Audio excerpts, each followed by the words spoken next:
Hey there, and welcome to the Locker Room. Coach Giggs here, and today's message, part of the problem or part of the solution? Part of the problem or part of the solution? Let's dig in a little bit. In life, you and I, if we watch people, you'll notice those people who are the ones that bring ideas, solutions, creative ways, better ways, other ideas to a situation. And then there are those who bring more gasoline to the problem. How many of you know people like that? They don't bring a bucket of water. They bring a bucket of gas and throw it on there. We all know people. You're either part of the solution or part of the problem.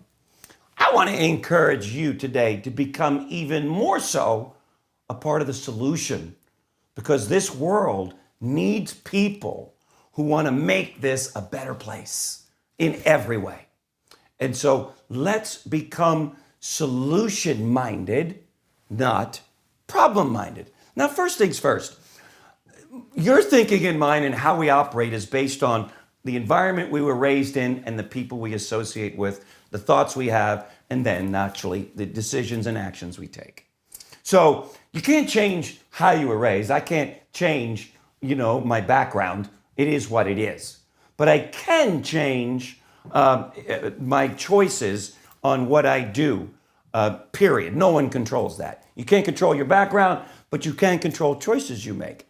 And so if you were in an environment where there was a lot of complaining, a lot of blaming, and parents who didn't really want to take responsibility a lot, or let's just say blamed other people, well, then chances are you and I,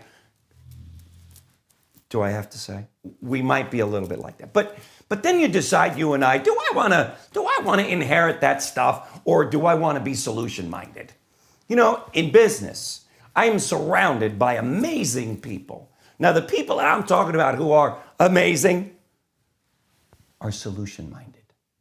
Instead of telling me about the problem, though they certainly tell me the problem, they bring the problem, but then they say, but boss, I got an idea. What do you think about this? Or what if we did it this way? We're not getting as many people to return back from the group interviews. Why don't we add this to it? Those are the people that I love. And those are the people you should love. And those are the people that we should become. Because people who think solutions are people who make life better. Gigs sounds good, but how do I do it? How do I become more solution-minded versus problem-minded? Well, first things first, hang around people who are more solution-minded, and you'll start picking up on how they think and what they do. They're called turnaround specialists. They immediately hear a problem and they immediately go to work on finding a solution. What will this do for you and me?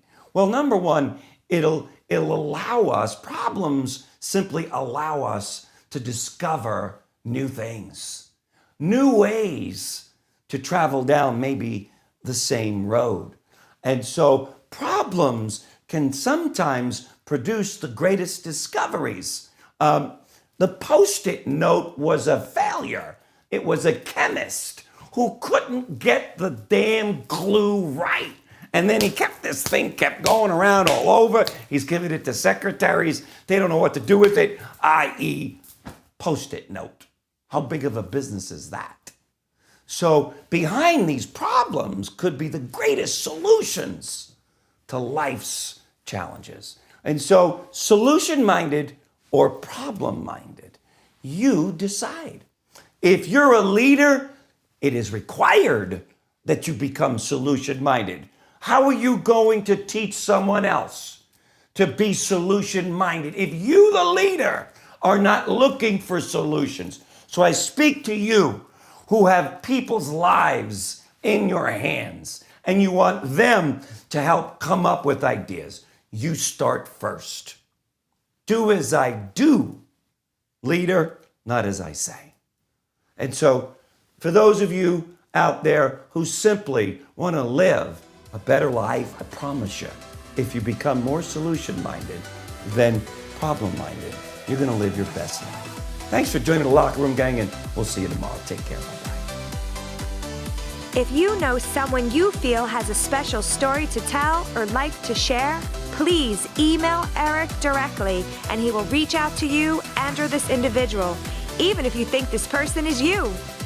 And by the way, if you've enjoyed and feel the Daily Locker Room has served as an inspiration in your life, why not share it with a friend by sending them the daily message?